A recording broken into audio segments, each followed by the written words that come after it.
Hello, and welcome to Networking Unleashed Building Profitable Connections. Now, what we really talk about is networking and communication. Now, networking may be a general type term, but if you really think about it, how do we network? And as we were discussing a little bit before the podcast, is really ever since the pandemic, people lost their minds. They forgot how to communicate. They forgot how to network. They think everything is by cell phone, everything is by Zoom, and you lose the personal touch. You don't get the vibe of the room. If you go to a networking event, yes, you're talking to one person, but you're getting a vibe from the rest. And you're talking to the one person, there's somebody to your left or to your right, really give you some important information. So, be that as it may, I have an incredible guest. He's a master of networking and communication. And really, he talks about everything that I go on stages and I talk about. So, I would like to introduce Scott Shilling. He also has a book that I feel will be very interesting, but I'll let Scott introduce himself. Go right ahead. Well, thanks, Michael. I've been very blessed. I've done over 3,000 live events in my career, selling millions and millions of dollars from the stage. Along with that, I've put the sales systems behind those and took one of my clients from 8 million to 100 million in 5.5 years. So this isn't guesswork. This is proven pros- tips, techniques, and strategies that work. And as we were talking earlier, people do business with people. And that's the one thing that Yes. seems to be forgotten in the marketplace today. And quite frankly, needs to be resurfaced if people want to be successful. Yeah. Listen, you are 100% absolutely correct. And I think that people not only forgot it, but as we are saying before, whenever I go to a a workshop or a breakout session or something, I ask the audience, I say, how many 20 somethings are out there? How many 30 somethings are out there? And they raise their hands and I say, look, what we're talking about now is completely Greek to you because you rely on the cell phone and Zoom calls and you're not missing out on that personal touch. So let me ask you, Scott, just give me an idea of what your journey was from beginning to now, and how did you get here? Well, I was, like many people, you graduate high school, you go off to college, and I was very blessed. I wanted to play football, and I was able to play Big Ten football at the University of Iowa. Go Hawks. But while I was going to school and playing football, I was doing that at a time where it didn't seem like I could come out with a Bachelor of Business Administration degree, but so were a whole bunch of other people. What was going to make me different? Well, personal face to face communication ability. So I actually became a licensed life insurance agent at age 18 while I was going to school and playing Big Ten football. Well, what that gave me is personal face to face communication ability, value added conceptual presentation skills. And what that means is I've never sold on price in my life. I always sell on value. So as a sales guy, I don't ever want to sell you anything, but I always want you to buy a lot from me. So it's my responsibility to create an environment where you want what I have. Well, the real differentiator became the ability to communicate and to speak with people. People do business with people. Well, no, I'm doing it online. No, ultimately, you're doing it with people. There's somebody behind the product somewhere. And you can't do everything. You might be able to be a purchaser in that direction. You have to know how to communicate with people. You have to know how to create relationships. You have to know how to start a conversation. In fact, I was at a networking event last week, and there were about 100 people there. And I was kind of standing to the outside of the gathering for a moment, and this woman walked in, and she said, "Man, I'm already overwhelmed. I don't even know how to get started." And I turned and I went, She goes, "You just smiled at me. Why'd you do that?" I said, "You ask, how do you get started? That's how you start." See, now you ask me why I was smiling at you. Now we are in the middle of a conversation. Now we can get to know each other. She goes, "Wow, you're good at this." I said, "It's not really that hard." And now she was in the financial services business. How do you go into a room with 100 people and not know how to start a conversation? Good As at Zig their Ziglar job. said, you can always tell the salespeople that can't talk to people. They're the ones with skinny kids. So, That's true. I'm a big fan of Zig Ziglar. That falls in the category of, listen, people hate to be sold to, but they love to buy. mhm. Okay. So if you keep that in mind, and everything you're talking about is exactly what I talk about. But so let's bring this down a little bit. Give me a personal experience that impacted your career. Well, gosh, there have been many. Back Sure. in the day, I was asked to be a speaker at an event here in Dallas. They had anticipated about 250 people in the audience. There ended up being about 750 people. So they weren't staffed to handle the opportunity that existed. So after I spoke, I said, because I train back of the room teams and because classically I'm a sales guy, I'll go work the back table for you the rest of the weekend. I'm local, I'm here. I'll just be of service to you. And they said, "Well, we can't pay you." I said, "When did I ever ask to be paid?" I said, "You need service. I'm going to serve you." Right. So we did and had a very successful weekend. Well, 5 years later, the gentleman who retained me at that first event walked into a room at the Marina Inn in Sarasota, Florida. I went, "Hey, Rick, how you doing?" He goes, "You remember me?" I said, "Yeah, we did that event about 5 years ago in Dallas." He goes, "Yeah, you're right." He ended up buying the product I was representing that day. 5 years later, he was responsible for putting people on the Get Motivated stages, the 25,000 person events. He, the CEO, and the president all said, "Who's the best speaker in the country that's not speaking on our stages right now? Write down a name, we'll pray over it, and we'll open it up." They all wrote down a name, prayed over it, opened it up. All three of them wrote my name. They called me and they said, "We're pretty sure God thinks you're supposed to be speaking with us." I was a 10-year overnight sensation. So the fact is, opportunity lies in every event. Every time you do something, you don't know what it is.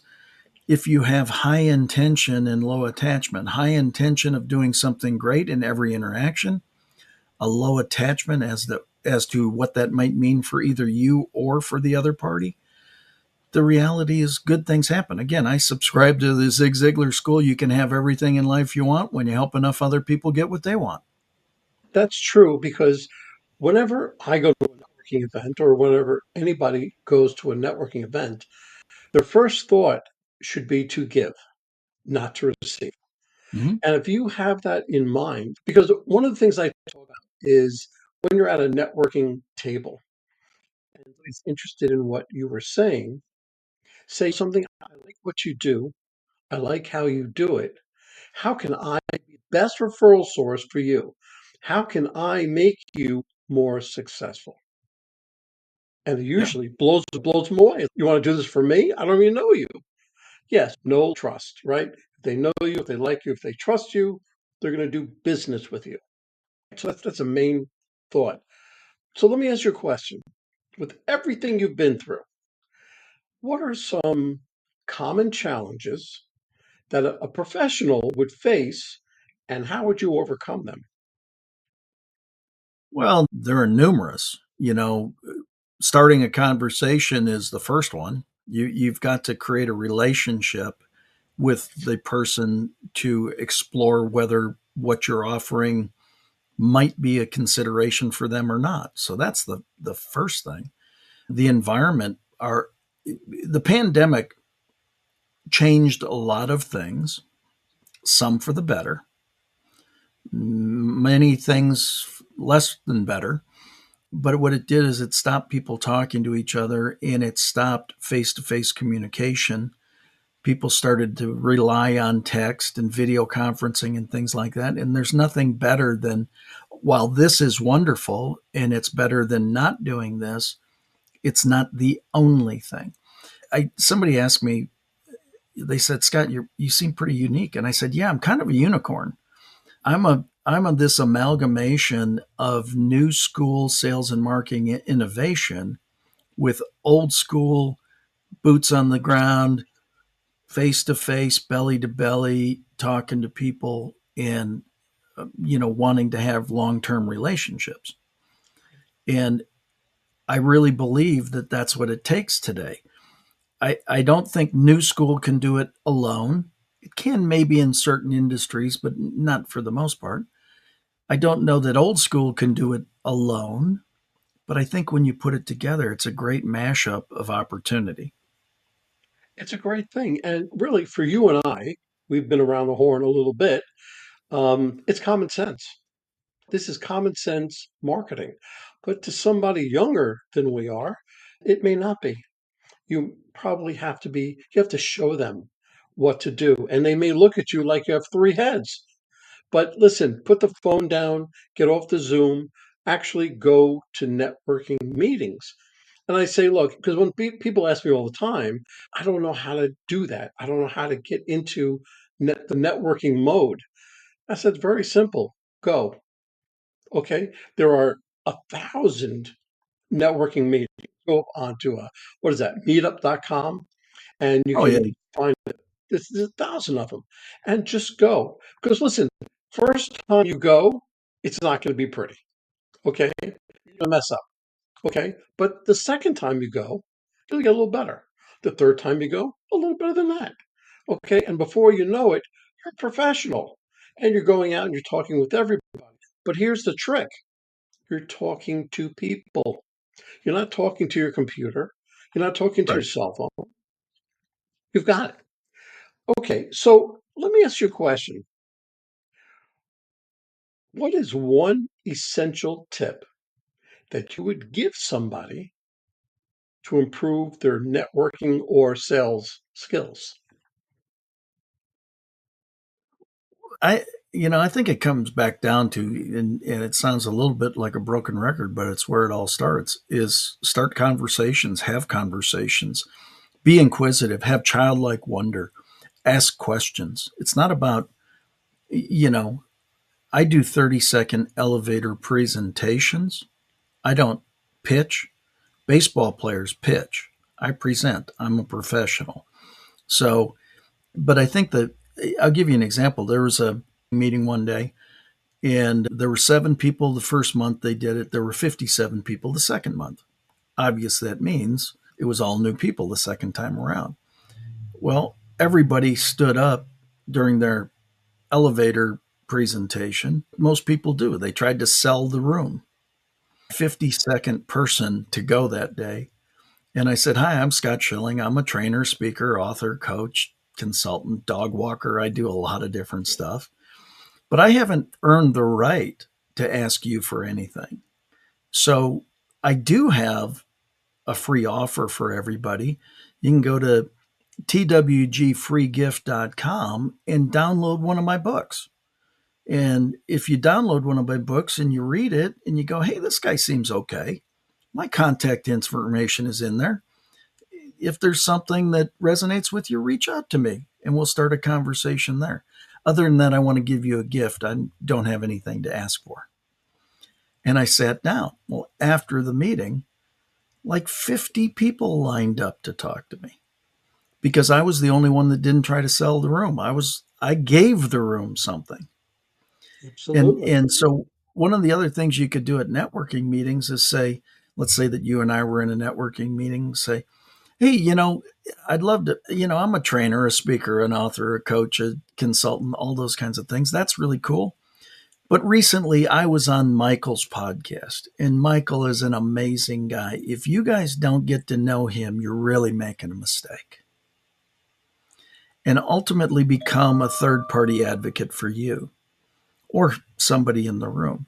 See, if more people would go and try to support or say, hey, I just did this deal with Michael that was absolutely amazing. He took such great care of me. You really should get to know him. Well, if people come over and get to know you, what are you probably going to say about me? It was one of the best transactions I ever. So now I become your advocate, you become my advocate, and better things happen. See, when even you said, please introduce yourself. What I said was all factual.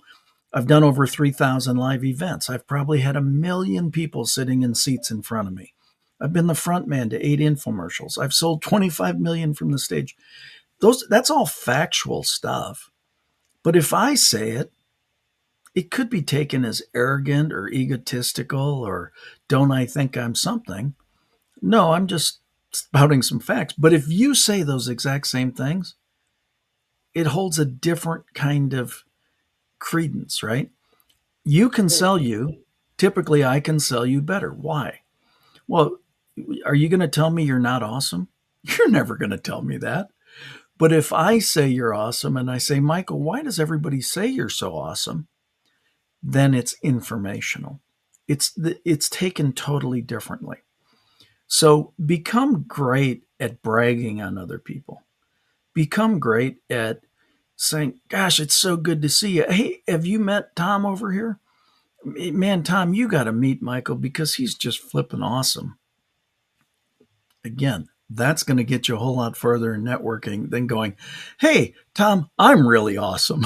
You're right, right. But that's why I said that when you go to a networking event or a networking meeting, you're looking to give and you Yeah, praise other people because, as well as I do, what goes around will come around.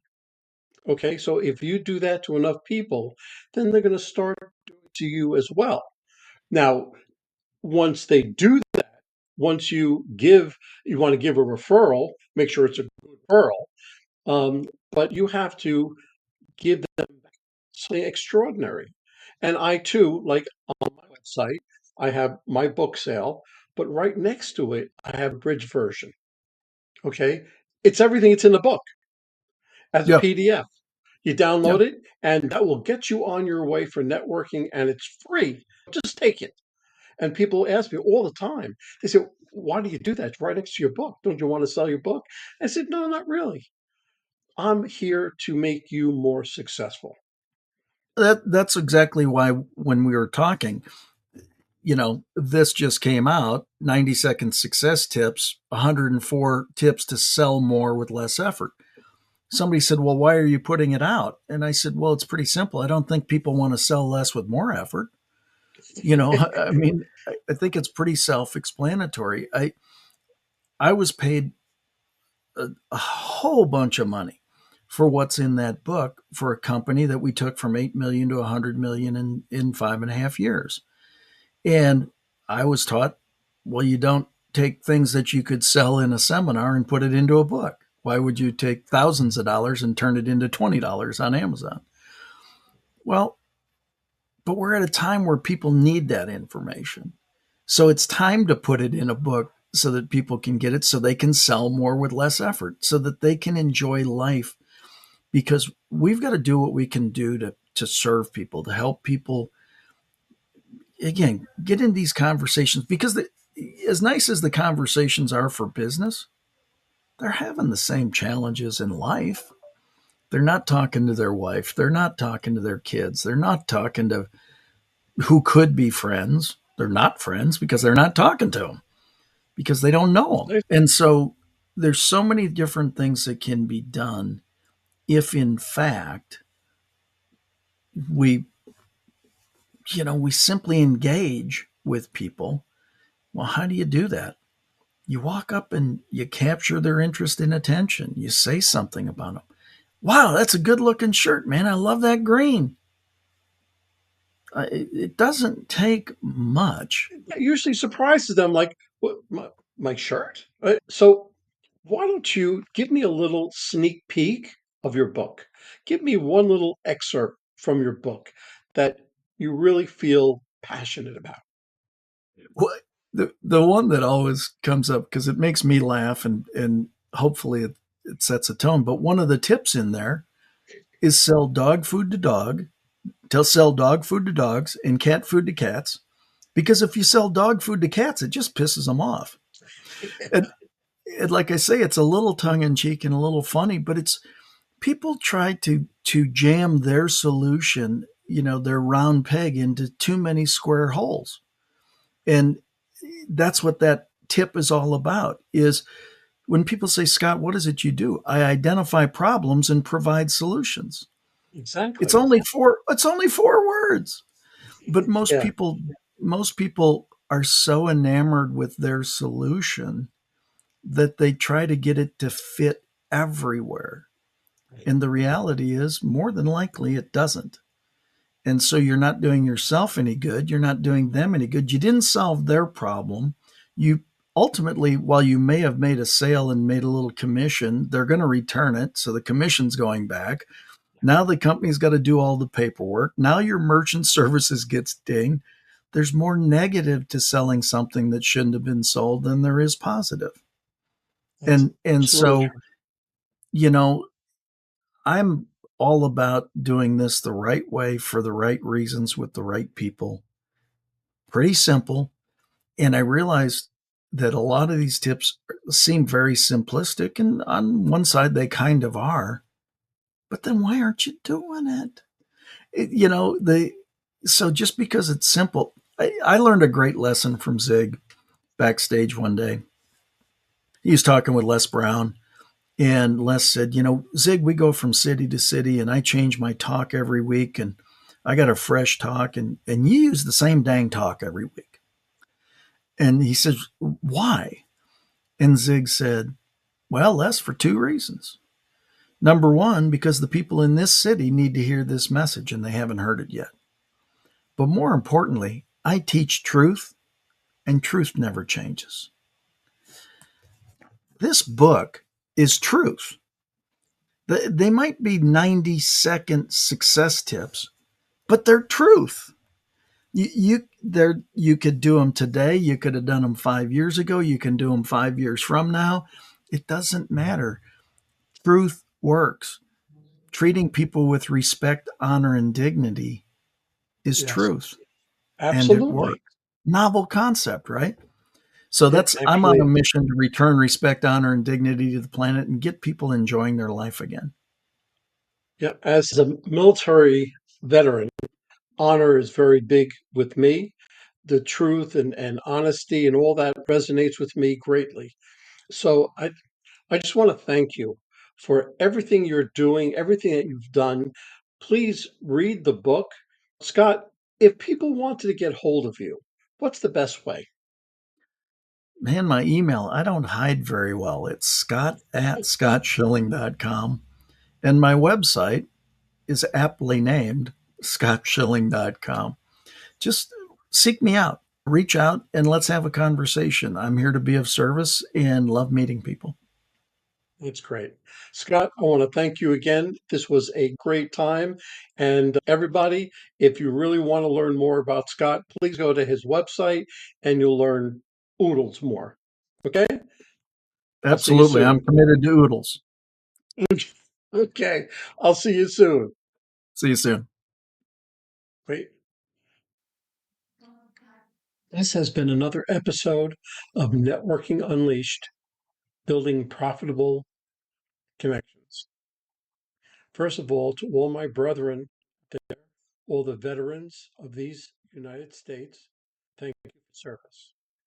Second, if you'd like to offer your support, I always give to Tunnels to Networks. That's T2T.org. Thank you.